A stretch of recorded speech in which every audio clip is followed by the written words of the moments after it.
C'est un étudiant étranger qui est arrivé en France avec un visa VLSTS, hein. Il venait poursuivre ses études de master.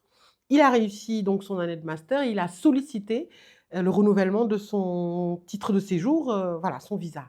Et à sa grande surprise, il reçoit une obligation de quitter le territoire français, une OQTF.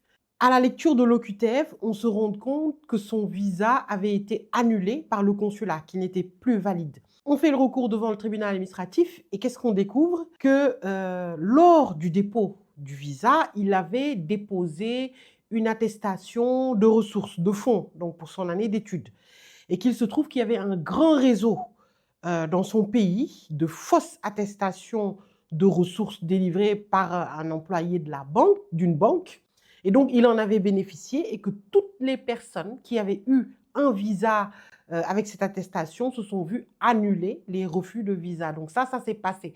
Annuler leur visa. Ça s'est passé postérieurement à son entrée en France. Donc l'enquête a eu lieu dans son pays, les visas ont été annulés, il n'en a pas été avisé. Son obligation de quitter le territoire français a été confirmée par le tribunal administratif, malheureusement, parce que le visa a été obtenu sur la base de documents frauduleux et malgré sa réussite, il s'est retrouvé en situation irrégulière et impossible de continuer ses études en France.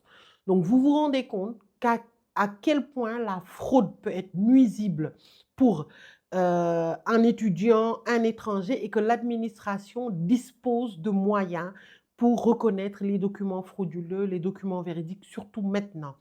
Et qu'à partir du moment où vous utilisez un document dans une procédure, ça peut vous suivre pour toujours parce que vous pouvez être fiché et puis c'est dans votre dossier et puis la nationalité peut vous être refusée et plein d'autres choses. Donc je vous demande de faire très attention aux documents que vous produisez à l'administration française.